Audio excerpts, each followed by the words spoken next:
कहीं आर्ट्स ले लेंगे तो लोग भूसकोल कमजोर नहीं समझेगा। किस आधार पर एक बच्चे को सब्जेक्ट चुनना चाहिए?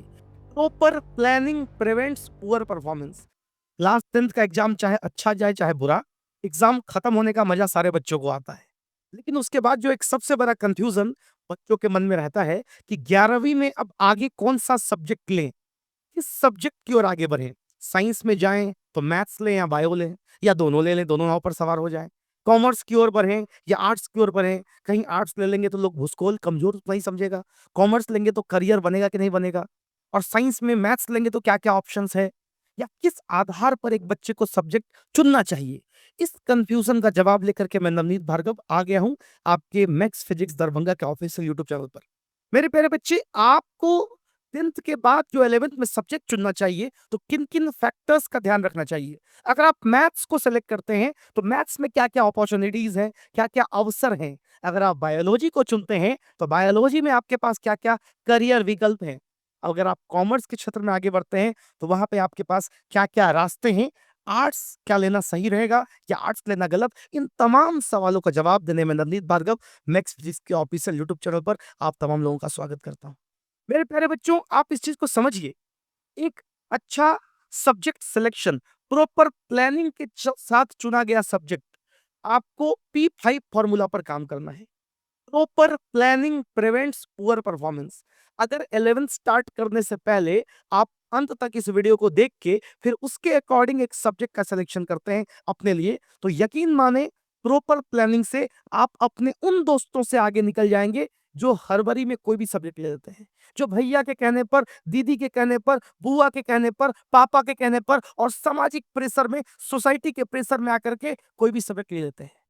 ये वीडियो देखने वाला कोई ऐसा भी बच्चा होगा जो आने वाले 10 साल के बाद इस देश का सबसे बड़ा वैज्ञानिक बनने जा रहा है, लेकिन कोई ऐसा बच्चा भी होगा जो आने वाले 10 साल के बाद एक बहुत बड़ा फोटोग्राफर होगा। आप मछली की काबिलियत को पेड़ पर चढ़ने के अंदाज से नहीं नाप सकते, और बंदर के काबिलियत को पानी में तैरने के काबिलियत पर नहीं नाप सकते। सचिन तेंदुलकर अच्छे क्रिकेटर थे, मतलब अच्छा क्रिकेट खेलते थे। आज वो क्रिकेट नहीं खेल रहे, क्रिकेट को छोड़ दीजिए, तो उनके उनके टैलेंट का मापदंड क्रिकेट के आधार पर ही देखा जाना चाहिए। अगर आप उनका तुलना करते हैं अरिजीत सिंह से कि वो कैसा गाना गाते हैं, तो अरिजीत सिंह का अलग फील्ड, उनका अलग एक्सपर्टाइज है, सचिन भैया का अलग एक्सपर्टाइज है। सोचिए अगर सचिन तेंदुलकर गलती से सिंगिंग में जाते, उनके आवाज के अकॉर्डिंग वो ढिंचक पूजा टाइप के सिंगर बन पाते, और अगर अरिजीत सिंह क्रिकेट को चुनते तो अब वो आज इतने फेमस नहीं होते। अगर डॉक्टर एपीजे अब्दुल कलाम साहब साइंटिस्ट वाले रास्ते को ना चुने होते, अपने इंटरेस्ट को छोड़ करके अगर वो दूसरे रास्ते में लग गए होते, तो हो सकता था कि देश को एक अच्छा वैज्ञानिक नहीं मिलता। तो बहुत जरूरी है अपने काबिलियत, अपने इंटरेस्ट और अपने घर के पृष्ठभूमि, बैकग्राउंड को समझना और उसके अकॉर्डिंग अपने लिए एक बेहतर सब्जेक्ट सेलेक्ट करना। और इस वीडियो में मैं आपको बताने वाला हूं कि एक सब्जेक्ट जो आप 11th में सेलेक्ट करते हैं अपनी लिए स्ट्रीम, ये सेलेक्ट करते वक्त आपको किन किन बातों का ध्यान रखना चाहिए, किस सब्जेक्ट का चुनना आपको किधर की ओर करियर बनाने में मदद करेगा। और हाँ, अंत अंत तक इस वीडियो को देखिएगा, नहीं तो एक गलत डिसीजन, सब्जेक्ट का एक गलत निर्णय बेटा तुम्हारे पूरे लाइफ को बर्बाद कर सकता है। हो सकता है कि कोई बच्चा बायो लेके एक बहुत अच्छा डॉक्टर बन सकता था, लेकिन समाज के प्रेशर में आके मैथ्स ले लिया और एक बहुत बुरा इंजीनियर बन गया। हो सकता है कि कोई बच्चे के अंदर इतनी काबिलियत थी कि वो एक जिला का जिलाधिकारी, डीएम बन सकता था, लेकिन एक गलत सब्जेक्ट चुन करके वो एक बहुत औसत दर्जे का जीवन जीना शुरू कर चुका हो। सब्जेक्ट का सिलेक्शन 10वीं के बाद 11वीं में जब आप मूव कर रहे हो, बहुत इंपॉर्टेंट समय है ये, बहुत महत्वपूर्ण समय है। अगर ये समय गलत डिसीजन में चला गया तो बहुत दिक्कत होगा। तो आइए मैं आपको बताता हूं। आप पहले तो ये सुन लीजिए कि आप मेरे से अलग-अलग सोशल मीडिया प्लेटफॉर्म पर कनेक्ट हो सकते हैं किसी भी डाउट्स और क्वेरीज के लिए। ये मेरा इंस्टाग्राम हैंडल है, और अभी मैं जो भी कुछ बताने वाला हूं इस वीडियो में, इसका जो डिटेल्ड पीडीएफ होगा अलग-अलग सेक्टर्स में किधर क्या-क्या अपॉर्चुनिटीज है, वो हमारे मैक्स फिजिक्स के टेलीग्राम चैनल पर भी उपलब्ध हो जाएगा, जिसकी लिंक डिस्क्रिप्शन में दी हुई है। अब क्लास 10th के बाद आपको कौन सा सब्जेक्ट चुनना है, इसके लिए इस डिसीजन का बड़ा महत्व है। सबसे पहले तो आप ये समझिए कि आपके लिए प्रॉपर करियर किस क्षेत्र में है। आप एक प्रॉपर करियर पाथ डिसाइड कर पाएंगे सही सब्जेक्ट चुन करके। अगर आपको हायर स्टडीज करना है तो हायर स्टडीज मतलब आगे यूजी मतलब ग्रेजुएशन, पीजी मतलब ग्रेजुएशन के बाद की पोस्ट ग्रेजुएट की कोर्सेज सही तरीके से अगर चुननी है, सही कोर्स तभी चुन पाएंगे जब आज आप 10th के बाद 11th में सही विषय चुनेंगे। तो आपके हायर स्टडीज में भी ये बड़ा रोल प्ले करता है। इसके अलावा अगर आप सही सब्जेक्ट चुनेंगे तो हो सकता है कि आपके लाइफ में करियर ऑप्शंस की संख्या बढ़ जाए, और इसका उल्टा भी हो सकता है, गलत सब्जेक्ट चुनने से करियर ऑप्शंस का संख्या कम हो जाए। किसी एक सब्जेक्ट में हो सकता है कि 20 करियर विकल्प हो, और हो सकता है किसी एक सब्जेक्ट में मात्र 3 करियर विकल्प हो। तो अंत तक देखिएगा, मैं इन तमाम फैक्टर्स पर बात करूंगा मेरे प्यारे बच्चे। चैनल पर नए हैं इसको सब्सक्राइब कर लीजिएगा और वीडियो को लाइक जरूर कर दीजिएगा, ताकि और भी ऐसे वीडियोस आपको समय समय पर मिलते रहें। आपका मोटिवेशन क्या है? एक बच्चा है जो बचपन में अपनी माँ को लेकर डॉक्टर के पास गया, डॉक्टर उसकी माँ से गलत व्यवहार कर दिया। अब उसके मन में मोटिवेशन है कि हम एक दिन डॉक्टर बनेंगे और समाज में एक अच्छा डॉक्टर बन के दिखाएंगे। तो एक बच्चा है जिसके पिताजी का केस किसी कोर्ट में पिछले 25 साल से लंबित है, और जज ने अन्याय कर दिया उस बच्चे के पिताजी के साथ। अब उस बच्चे के अंदर मोटिवेशन है कि हमको जज बनना है, गरीब और गुरबों के लिए काम करना है। एक बच्चा देख रहा है कि उसके गांव का एक डीलर, एक मुखिया, एक सरपंच गलत कर रहा है गरीबों के साथ। उसके मन में ये मोटिवेशन है कि हम डीएम बनेंगे, एसपी बनेंगे और इस व्यवस्था को ठीक करेंगे। एक ऐसा बच्चा है जो चाहता है कि हम एक ऐसा साइंटिस्ट बने जो एक ऐसे मेडिसिन का खोज करे जो उन बीमारियों का इलाज कर सके जिनका इलाज आज संभव नहीं है। तो आपका मोटिवेशन बहुत मैटर करता है। आपके दिल में जो आग है वो आग बहुत मैटर करता है। तो करियर सब्जेक्ट चुनते वक्त आपका मोटिवेशन, आपकी इंटरेस्ट, आप क्या करना चाहते हैं, आपकी दिली तमन्ना क्या है, आपकी ख्वाहिश क्या है, आप किस क्षेत्र में आगे बढ़ना चाहते हैं, आपका इंटरेस्ट किधर की ओर है, ये बहुत मैटर करता है। हो सकता है किसी को मुर्गा भात बहुत अच्छा लगे, चिकन चावल बहुत अच्छा लगे, उसका इंटरेस्ट उसमें हो, लेकिन हो सकता है किसी को चिकन चावल देखते ही उल्टी हो जाता हो। तो सबका अपना-अपना करियर ऑप्शन, सबका अपना-अपना इंटरेस्ट होता है। तो आपका इंटरेस्ट भी सब्जेक्ट को चुनते वक़्त आपकी मदद करेगा, और हाँ, आगे आपके करियर पर भी असर करेगा, आपके करियर इंटरेस्ट पर भी असर करेगा। तो और सब्जेक्ट चुनते वक़्त आपको ध्यान रखना है, अगर अभी सही सब्जेक्ट चुनिएगा तो आगे जल्दी करियर बना पाइएगा। कोई बच्चा है जिसके घर में बहुत ज़िम्मेदारी है, 2-2 छोटी बहन है, उसको पढ़ाना है, उसके लाइफ को आगे बढ़ाना है, पापा उतना पैसा नहीं कमा रहे हैं आ रहे हैं, पापा के साथ बहुत सारा दिक्कत है। तो वैसे बच्चे को जल्दी करियर बनाने का एक प्रेशर होता है, जल्दी जॉब लेने का एक प्रेशर होता है। ऐसे बच्चे अगर सही सब्जेक्ट लेते हैं, तो उनको जॉब लेने में कम समय लगता है, उनका एफर्ट और टाइम बच जाता है। नहीं तो गलत डिसीजन लेकर के 20-20 साल, 15-15 साल एजुकेशन और आगे बढ़ जाता है। 5-5 साल तो मैं ऐसे कई को जानता हूँ जो पटना, दिल्ली, कलकत्ता में तैयारी कर रहे हैं, फिर भटक करके बाद में कहीं कुछ भी काम करना स्टार्ट कर देते हैं। तो सही सब्जेक्ट चुनना है बेटा। सही सब्जेक्ट चुनने के लिए ये चीज़ें मैटर करेंगी। आपको आगे कॉम्पिटिटिव एग्ज़ाम में सेलेक्ट होने में मदद करेगी। आपका अगर सपोज़ करिए आप कोई एक जॉब कर रहे हो और अपने इंटरेस्ट के अकॉर्डिंग सब्जेक्ट चुन करके जॉब कर रहे हैं, तो आपको जॉब सैटिस्फैक्शन मिलेगा। तो ये तमाम फैक्टर्स हैं, लेकिन हाँ, आपके पास विकल्प क्या-क्या है? अगर आप 10th दिए हैं और 11th में आए हैं, तो आपके पास 10th के बाद विकल्प क्या-क्या है? तो अगर आप 10th के बाद विकल्प की बात करेंगे, तो याद रखिएगा 10th के बाद आपके पास जो ऑप्शंस हैं, आप साइंस के स्ट्रीम में आगे बढ़ सकते हैं, आप कॉमर्स के स्ट्रीम में आगे बढ़ सकते हैं, आप आर्ट्स के स्ट्रीम में आगे बढ़ सकते हैं। ये तो कॉमन डिग्री कोर्सेज़ हैं, 10th के बाद 11th का। आप साइंस अगर लेंगे, तो साइंस में पीसीएम, पीसीबी या पीसीएमबी, मैं सबकी बात अभी करूँगा। तो आपके पास 10वीं के बाद ऑप्शंस क्या-क्या हैं, विकल्प क्या-क्या हैं? साइंस, कॉमर्स, आर्ट्स ये तो आप जानते हैं। इसके अलावा कुछ टेक्निकल कोर्स होता है जो डिप्लोमा डिग्री में आता है। नहीं, इलेक्ट्रीशियन का कोर्स हो गया, फिटर का कोर्स हो गया, कंप्यूटर साइंस में डिप्लोमा हो गया। इसके अलावा कुछ वोकेशनल इंडस्ट्रियल कोर्स होता है जो आपको बस सर्टिफिकेट देता है कि आपको ये फला काम आता है। आप उस डिग्री, उस सर्टिफिकेट के आधार पर 10वीं के बाद ही जॉब कर सकते हैं। जो इलेक्ट्रीशियन का और बाकी चीज़ों का इंडस्ट्री ओरिएंटेड, जो फैक्ट्रीज़ वगैरह में काम करने के लिए अलग-अलग हुनर, अलग-अलग स्किल चाहिए, उस स्किल का आपको सर्टिफिकेट देता है वोकेशनल कोर्सेज़। मेरी बात समझ रहे हैं? लड़कियाँ करती हैं ब्यूटी पार्लर की कोर्स, ठीक है? लड़के करते हैं डिजिटल मार्केटिंग का कोर्स, बहुत सारा कोर्स है। तो ये कुछ वोकेशनल कोर्सेज़ हैं जो कि जल्दी जॉब करने के लिए है। लेकिन अगर लॉन्ग टर्म में लंबा दूरी सोच आगे बढ़ने का सोचे हो, लंबे रेस का घोड़ा बनना चाहते हो, तो आर्ट्स, साइंस और कॉमर्स में किसी एक स्ट्रीम को चुनना ज़्यादा बेहतर होता है। डिप्लोमा का कोर्स भी बेहतर है, लेकिन अगर हम कंप्यूटर साइंस पे डिप्लोमा किए, कंप्यूटर साइंस इंजीनियरिंग में, और अगर कोई कंप्यूटर साइंस इंजीनियरिंग में बीटेक किया, ग्रेजुएशन लेवल का डिग्री होता है बीटेक इंजीनियरिंग का, तो ऑब्वियस सी बात है कि इंजीनियरिंग वाला डिप्लोमा वाले का तो बॉस ही कहलाएगा। तो इसीलिए अभी मैं आपको बता दूं कि आपके पास अगर साइंस की आप बात करें, तो साइंस की अगर आप बात करें तो आपको इस बात को ध्यान रखना है कि साइंस में आपके पास 3 विकल्प है। आप फिजिक्स, केमिस्ट्री, मैथ लेकर के आगे बढ़ सकते हैं। आप आगे बढ़ सकते हैं फिजिक्स, केमिस्ट्री, बायोलॉजी लेकर के। आप आगे बढ़ सकते हैं पीसीएमबी, मतलब दोनों सब्जेक्ट के साथ आप आगे बढ़ सकते हैं, मैथ्स भी और बायोलॉजी भी। तो साइंस में तो आपके पास इतने विकल्प हैं। आर्ट्स में भी आपके पास अलग-अलग स्ट्रीम है। मेरी बात समझ रहे हैं? तो आपको एक चीज़ बता देता हूँ, इन तमाम सब्जेक्ट्स में हालाँकि आपका इंटरेस्ट मैटर करता है, और सबके अंदर में ऐसा नहीं है कि आर्ट्स में करियर का ऑप्शन नहीं है, ऐसा नहीं है, कॉमर्स में करियर का ऑप्शन नहीं है, ऐसा नहीं है, वोकेशनल कोर्स में करियर का ऑप्शन नहीं है, ऐसा नहीं है, डिप्लोमा में करियर का ऑप्शन नहीं है, हर जगह ऑप्शन है। लेकिन किस में अधिक ऑप्शन है, कौन-सा किस कैटेगरी के बच्चे के लिए अच्छा होता है, ये बच्चे नहीं समझ पाते।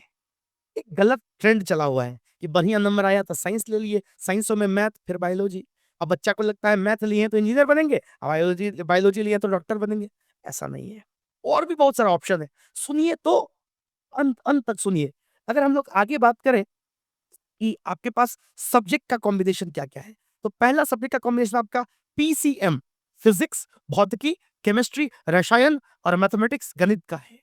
इस आप अगर पीसीएम मतलब 11th-12th में, अगर इंटर में आप साइंस लेकर के पढ़ते हैं और उसमें फिजिक्स, केमिस्ट्री, मैथ लेते हैं, तो आपके पास आगे जेईई के थ्रू, जेईई, जेईई मेन का एग्जाम होता है, एडवांस का एग्जाम होता है, उसके थ्रू इंजीनियरिंग का क्षेत्र हो गया, बड़ा-बड़ा बिल्डिंग का जो आर्किटेक्चर होता है, आर्किटेक्ट का फील्ड हो गया। इसके अलावा आजकल नया दौर है आर्टिफिशियल इंटेलिजेंस का, डेटा साइंस का, कंप्यूटर टेक्नोलॉजी में अलग-अलग सॉफ्टवेयर्स एआई पर काम करते हैं, डेटा साइंस पर काम करते हैं। आपने चैट जीपीटी, ओपन एआई, इन तमाम चीज़ों के बारे में सुना होगा। तो कंप्यूटर साइंस के क्षेत्र में, जो कि आज के दौर का सबसे हॉट सेक्टर है, सबसे अधिक जॉब कंप्यूटर साइंस के फील्ड में है। आप फिजिक्स, केमिस्ट्री, मैथ लेकर के कंप्यूटर साइंस के फील्ड में आगे बढ़ सकते हैं। इंजीनियरिंग में तो बहुत सारे विकल्प हैं। आपके पास मैकेनिकल इंजीनियर बनने का ऑप्शन है, आपके पास सिविल इंजीनियर बनने का ऑप्शन है। बड़े-बड़े बिल्डिंग्स, बड़े-बड़े पुल, बड़े-बड़े जो स्ट्रक्चर्स खड़े होते हैं, इनमें सिविल इंजीनियर्स का योगदान होता है। आप इलेक्ट्रॉनिक्स एंड कम्युनिकेशन इंजीनियर बन सकते हैं, और इंजीनियरिंग वालों के पास प्राइवेट सेक्टर और सरकारी नौकरी, हर तरफ विकल्प है, हर तरफ रास्ते खुले हुए हैं। इंजीनियरिंग में यही तो खासियत है कि हर तरफ रास्ते खुले हुए हैं। और एक इंजीनियरिंग का स्टूडेंट आप देखिएगा यूपीएससी में, आप देखिएगा बैंकिंग के एग्जाम में, आप देखिएगा एसएससी के एग्जाम में, जितना भी सरकारी नौकरी का एग्जाम होता है, सब में अधिक रिजल्ट इंजीनियरिंग बैकग्राउंड के बच्चों का ही होता है। इंजीनियरिंग वाले बच्चे हर जगह जाके छाए हुए हैं, हर जगह जाके छाए हुए हैं। तो थोड़ा-सा हम लोग करियर वाइज़ प्रायोरिटी लिस्ट में सबसे ऊपर फिज़िक्स, केमिस्ट्री, मैथ को ही रखते हैं। मेरी बात समझ रहे हैं? हालाँकि और भी सब्जेक्ट में इतने ही ऑप्शंस हैं, लेकिन ये मेरा व्यक्तिगत राय है कि फिज़िक्स, केमिस्ट्री, मैथ करियर बनाने में आगे राशा मतलब जो पूरा रास्ता होता है उसको आसान बनाने का काम करता है। राह को आसान बनाने का काम करता है, क्योंकि बहुत अधिक ऑप्शंस हैं यहाँ पर। और आज के दौर के अकॉर्डिंग, आज का जो युग है उसके अकॉर्डिंग इसमें अधिक करियर विकल्प मौजूद हैं। इसके अलावा आप अगर फिज़िक्स, केमिस्ट्री, बायोलॉजी की बात करें, तो आप मेडिकल साइंस के फील्ड में आगे बढ़ सकते हैं। आप एमबीबीएस करके डॉक्टर बन सकते हैं। आप चाहें, आप बीएएमएस करके आयुर्वेदा के फील्ड में आगे बढ़ सकते हैं। आप बीयूएमएस करके यूनानी मेडिसिन के फील्ड में आगे बढ़ सकते हैं। आप बीडीएस करके डेंटल दाँत के डॉक्टर बन सकते हैं। तो एक तो ऑप्शन आपके पास मेडिकल फील्ड में आगे बढ़ने का है। दूसरा बायोटेक्नोलॉजी, केमिकल के फील्ड में रिसर्च, इन चीज़ों की तरफ आगे बढ़ सकते हैं। तीसरा फार्मेसी, बी फार्मा और बाकी चीज़ें करके फार्मेसी के फील्ड में, जिसमें दवा वगैरह बनता है, दवा वगैरह का काम होता है, उसके क्षेत्र में आप आगे बढ़ सकते हैं। तीनों में बढ़िया-बढ़िया कल करियर विकल्प हैं। फिज़िक्स, केमिस्ट्री, बायोलॉजी वाले सिर्फ डॉक्टर बनते हैं, ये अपने दिमाग से आप निकाल दीजिए। इनके पास भी बहुत अधिक करियर ऑप्शंस हैं। फार्मेसी के फील्ड में भी बहुत सारा ऑप्शन है, बायोटेक के फील्ड में भी बहुत सारा, एग्रीकल्चर का ऑप्शन है, आगे रिसर्च का ऑप्शन है। और ऐसा भी हो सकता है कि एक बच्चा फिजिक्स, केमिस्ट्री, मैथ, बायोलॉजी, इसका दोनों सब्जेक्ट का कॉम्बिनेशन ले ले, मैथ्स भी ले ले और एक्स्ट्रा में बायोलॉजी भी ले ले। हालांकि ऐसा करना दो नाव पर सवार होने के बराबर है। क्योंकि मैं सलाह नहीं देता हूँ। मेरा देखिए मच्छर भी आ रहा है फिजिक्स, केमिस्ट्री, मैथ, बायोलॉजी के नाम पर। तो मच्छर की तरह इधर भी उड़ना, इधर भी उड़ना, ये मैं सलाह नहीं देता हूँ। मैं तो कहता हूँ एक सब्जेक्ट को चुनो बेटा और उस सब्जेक्ट में इतना अपना एनर्जी लगा दो, पूरा फोकस हो जाओ, आने वाले 5 साल में अच्छा करियर बना लो। अच्छे करियर, स्टेबल करियर की ओर आगे बढ़ो।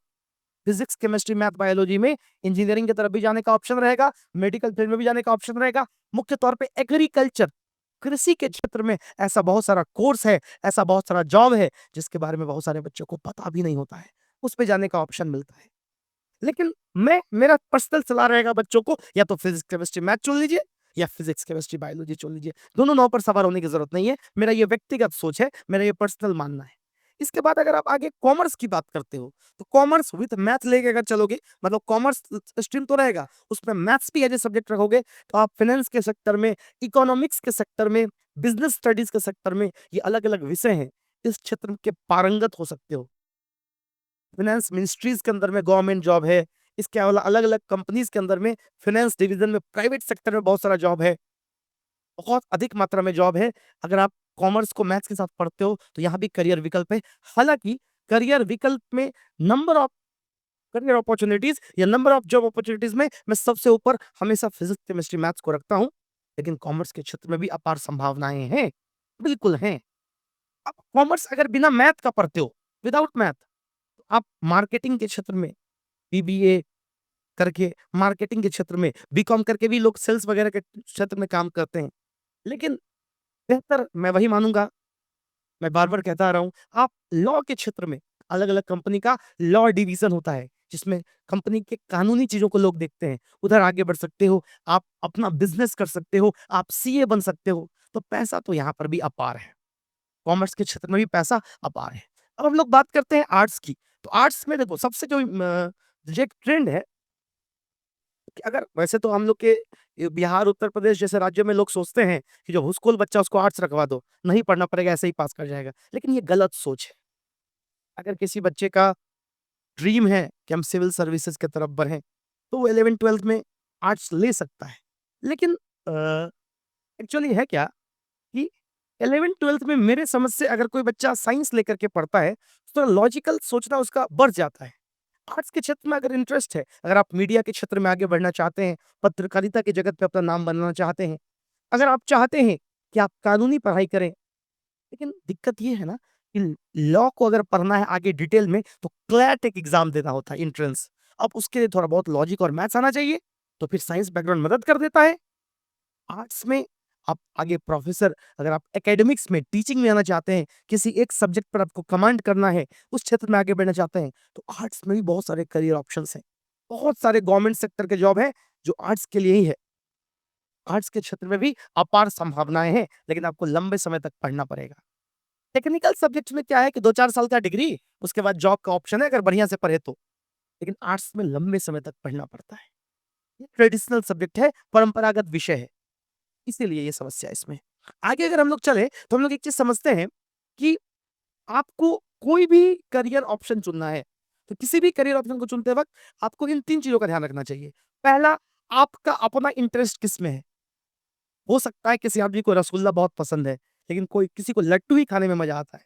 जिसको लड्डू खाने में मज़ा आता है, उसको रसगुल्ला से क्या मतलब है? उसको नहीं इंटरेस्ट है रसगुल्ला में, भले रसगुल्ला महँगा मिलता हो। मेरी बात समझिए।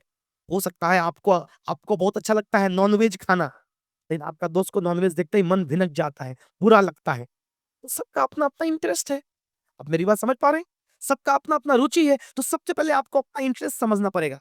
ये नहीं कि भैया बोले मैथ्स तो मैथ्स, सर बोले कि मैथ्स में बहुत ऑप्शन है तो मैथ्स ले लिए।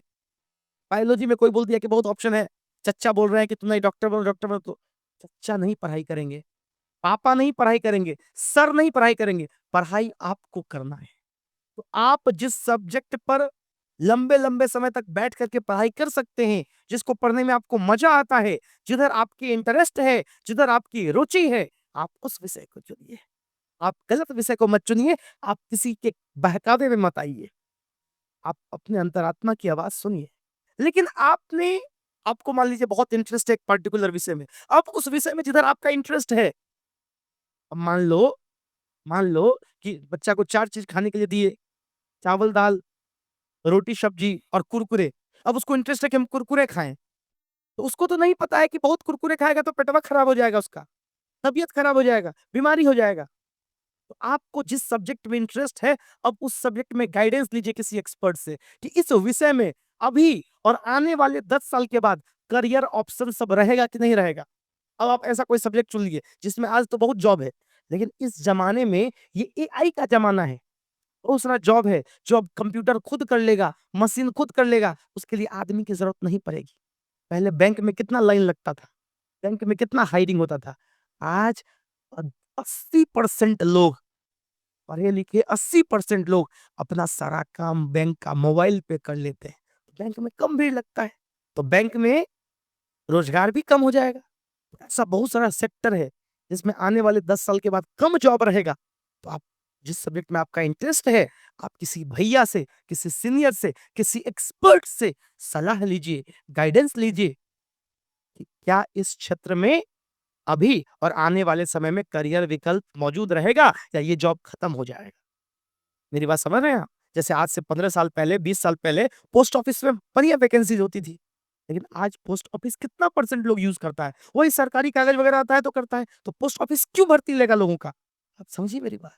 जब जरूरत होगी तब तो भर्ती लेगा। तो आप अपने पसंदीदा सब्जेक्ट में करियर ऑप्शन का गाइडेंस ले लीजिए किसी सीनियर से, किसी टीचर से, किसी भैया से, और हाँ, एक्सपर्ट से लीजिएगा। नीम हकीम खतरे जान, किसी से भी कुछ पूछ लोगे तो गड़बड़ा जाएगा, इस बात का ध्यान रखना। और हाँ बेटा, आपको ये भी समझना है कि सब्जेक्ट को आपने चुना, जिधर आपका इंटरेस्ट है, आपने किसी से पूछ लिया कि उस सब्जेक्ट में क्या क्या ऑप्शन है। अब उस सब्जेक्ट से जो पढ़ा हुआ है, आज से 5 साल पहले पढ़ा, उससे पूछिए आप एक बार कि उस सब्जेक्ट को पढ़ने के बाद क्या उसके मन में कोई रिग्रेट भी है, कोई पश्चाताप भी है। और इन तमाम चीजों का इक्वेशन बनाइए, समीकरण बनाइए, और तब आप अपने लिए एक सब्जेक्ट चुनिए। अगर आपको सब्जेक्ट चुनने में कोई कंफ्यूजन आ रहा है, या इस कितना बताने के बाद भी आपको दिक्कत हो रहा है, तो मैं फिर से आपको कह रहा हूं कि ये मेरा इंस्टाग्राम का यूजर आईडी है। आप इस पर मुझे मैसेज करिए, कमेंट करिए, तो इस वीडियो में भी आप कमेंट कर सकते हैं, मैं रिप्लाई करूंगा।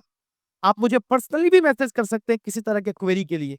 और ये जितना चीज़ मैं आपको बताया हूँ, इसका पीडीएफ मैं मैक्स फिजिक्स दरभंगा के टेलीग्राम चैनल पर अपलोड कर दूँगा, वहाँ से आप इसको डाउनलोड कर सकते हैं। मेरे प्यारे बच्चे, ध्यान रखिएगा, एक गलत डिसीजन आपके पूरे लाइफ को बर्बाद कर देगा। आप सही से सही करियर विकल्प चुनिए, सही सब्जेक्ट चुनिए, तो आपकी ज़िंदगी एक अलग लेवल पर जाने वाली है। बहुत शुभकामनाएँ, और एक बेहतर सब्जेक्ट चुनिए और सही समय पर 11th की शुरू मतलब 11th की पढ़ाई की शुरुआत भी कर दीजिए। बहुत-बहुत मोहब्बत, बहुत-बहुत शुक्रिया। अच्छे सब्जेक्ट को चुन के आप ज़िंदगी में भौकाल टाइट करेंगे, और चेला, भौकाल टाइट है तो फ्यूचर ब्राइट है। ध्यान रहना चाहिए, भौकाल टाइट है तो फ्यूचर ब्राइट है।